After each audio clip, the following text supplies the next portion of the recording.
Joining us for more, Ben Silverman, Propagate chairman and co-CEO and former co-chairman of NBC Entertainment at Universal Media Studios.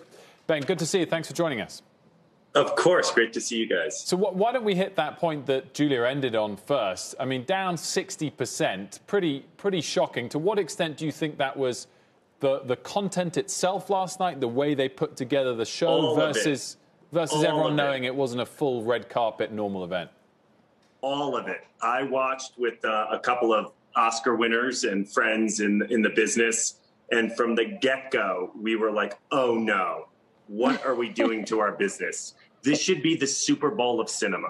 We should have every movie star, every A-list player there, regardless of how the COVID was affecting the in-room experience. It just was terrible on every single level in how it wanted to communicate entertainment value in and of itself and how it didn't really celebrate the movie business. I was so proud and excited to see so many diverse representation within all of the categories and all of the winners. And that is a sensational testament to the quality of talent out there and finally getting their voices heard. But from a production value perspective, I could not have thought it stunk more. It just, it was beyond disappointing. Tell us how you really feel. Yeah, tell us. I'm on it. I thought we were going to do one question on that topic, but I have to follow up. So, I mean, is this doing lasting damage, or can they turn this around next year if we're out of COVID and go back to the norm? Or is this just kind of a sign of the sort of steady decline of how much people really want to watch these award ceremonies if they get a little bit too sort of sycophantic, as it were?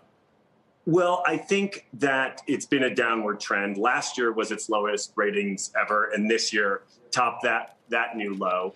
But obviously, the fact that the movies are not as accessible to the wider audience because they are limited, many of them, to their own subscription platforms, I think really hurts the amount of cultural impact that the movies can make. And without exhibition, you also lost all the marketing push that goes behind those movies. So the huge marketing pushes that have existed in the movie business every single launch to get people to go to a movie theater and take an action of buying a ticket also disappeared this year. So they didn't have the same marketing push. Therefore, they didn't have the same awareness. Therefore, they didn't have the same power to penetrate culture. There was much more what television used to do.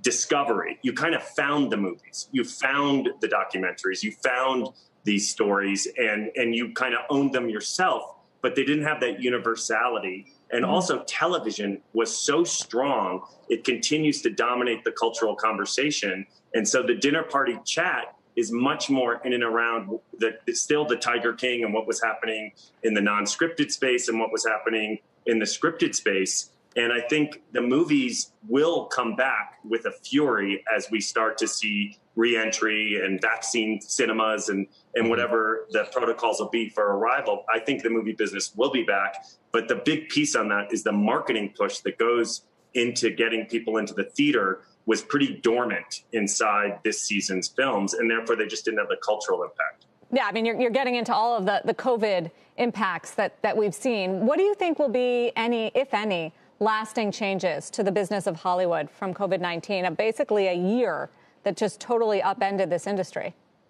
Well, clearly it accelerated so many changes that we've been talking about for literally 20 years. I mean, from the moment TiVo and DVRs arrived, it meant digital delivery, and it allowed the consumer to have a la carte, on demand, as they wanted it, when they wanted it, whatever they wanted.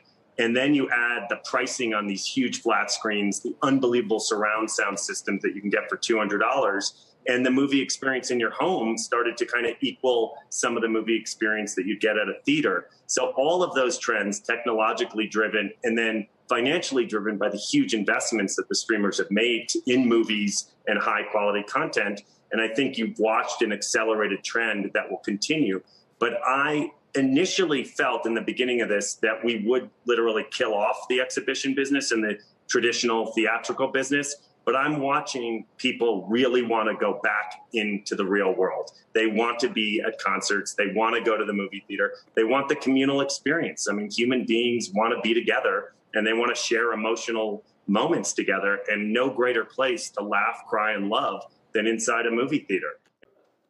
Shepard Smith here. Thanks for watching CNBC on YouTube.